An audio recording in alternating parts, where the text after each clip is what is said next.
Bonjour Félix. Bonjour Mario. Et vous vous intéressez ce soir à JE à un dossier, je dois avouer que j'ai creusé pas mal au cours de la dernière année avec découragement, là, toutes les misères de l'Agence du revenu, mais je vois que vous avez mis des visages, des situations, des complications dans des vies humaines, parce que des fois on dit que c'est une bureaucratie qui marche pas, mais on oublie les conséquences sur les gens, là. Ben oui, c'est une tempête bureaucratique qui crée une tempête dans la vie des gens.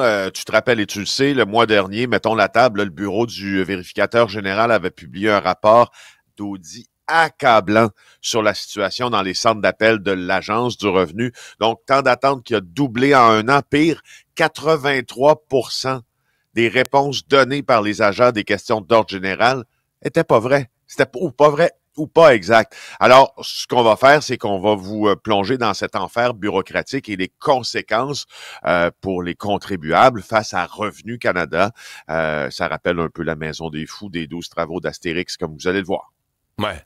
Et je comprends que vous avez, comment dire, parce que les gens peuvent être touchés de différentes façons. D'abord, c'est des gros montants d'argent, là. Quand t'as un différend ou le Revenu Canada fait une erreur dans ton dossier, donc vous avez différents angles par lesquels des gens voient leur vie affectée par ces erreurs-là ou ces absences de réponse ou ces difficultés à rejoindre. Oui. Ben oui, et par sa nature même, Mario, quand il y a une erreur du point de vue fiscal, ça te plonge dans des semaines, des mois, des années d'incertitude financière aussi. Extrait de l'émission de ce soir.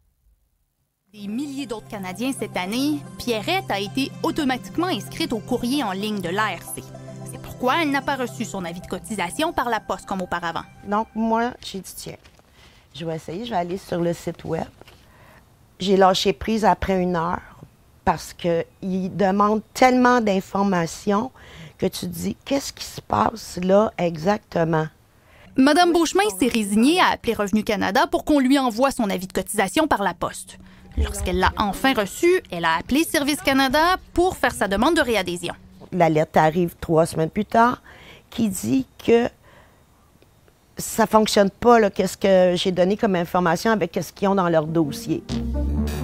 Service Canada lui a dit d'appeler Revenu Canada, qui lui a dit d'appeler Service Canada, qui lui a redit d'appeler Revenu Canada, et ainsi de suite, pendant des semaines.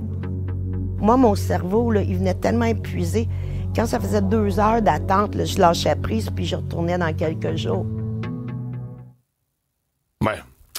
Incroyable. Donne, Service Canada dit de t'appeler Revenu Canada, idée. qui dit d'appeler Service Canada, qui dit d'appeler Revenu Canada, qui dit que... Tu sais, le chien mord sa queue. Bref. Ouais. On va surveiller ça. Ce soir, JE, 19h30. Bon, les fameux textos là, qui ont fait énormément de bruit hier, qui se retrouvaient à la une du journal. Qu'est-ce qu'on a ajouté là-dessus aujourd'hui?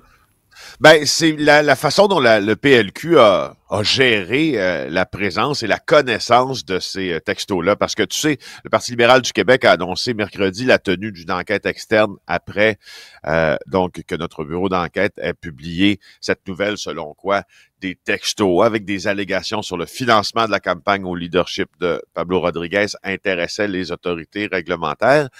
Et là, ce qu'on trouve un peu mêlant là-dedans, là, c'est qu'en point de presse, Pablo Rodriguez, en premier, il dit « J'ai jamais vu les textos avant leur publication dans le journal ». Là, plus tard, le président du parti dit qu'il a eu vent d'une partie des allégations liées à la vente de cartes en avril, puis il en avait même discuté avec Marois Risky à cette époque. Et là, le personnel affirme, le personnel du chef, donc, M. Ferraro, entre autres, dit avoir reçu certains textos sans en avoir informé M. Rodriguez, mais il n'y avait pas d'éléments plus graves. Ça donne l'impression, comme le dit Rémi Nadeau dans le journal ce matin, qu'on n'avait pas pris suffisamment au sérieux une situation potentiellement dommageable. Mais ils ont aussi laissé courir l'idée, les libéraux, qu'ils avaient pensé que c'était des faux, là. Qu'ils pensaient que c'était pas vrai, ou même d'autres ont dit que ça avait été des textos qui avaient été, je sais pas moi, fabriqués, triturés. Ben, moi, j'ai une très bonne question à poser qui leur a été posée depuis la journée d'hier. Quelle vérification ont-ils fait pour savoir que ces textos, comme ils le disent, sont peut-être en tout ou en partie altérés. Alors ça en est une autre. Puis, parce que là, ils affirment ne pas avoir enquêté, mais ça serait une conclusion d'enquête, là. Donc, dans le fond... Ben, c'est parce que tu peux pas dire d'un côté de la bouche que c'est pas vrai, puis de l'autre côté que t'as pas vraiment vérifié. Alors, tu sais, puis là, la vérité, je vous rappelle, la vérité absolue dans ça, c'est que ces allégations-là, tu sais, je veux dire, on pourrait le considérer d'une autre façon, tiens. Quand la police, puis il n'y a pas de plainte à la police, là, entendons-nous, là, mais quand la police te dit, exemple, Infocrime, te dit, si tu es témoin de quelque chose que tu crois louche ou d'un crime, mais regarde, t'appelles à cette ligne-là. C'est une ligne où tu peux demeurer anonyme, puis tu peux déposer de l'information que tu crois pertinente dans une enquête. C'est un peu ce qui est arrivé dans le cas des textos en question.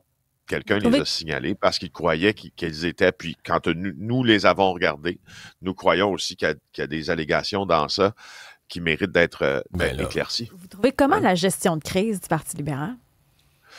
Ben, comme je dis, c'est que moi, je veux dire, je travaille avec de l'information brute, puis la plus factuelle possible dans les circonstances. Là, ce que je ne comprends pas, c'est le calendrier d'où on dit qu'on a vérifié, pas vérifié, un petit peu vérifié, discuté un Félix, peu. Les textos. Juste sur le calendrier, le président du parti, hier, a quand même présenté 3 versions des faits, mettons.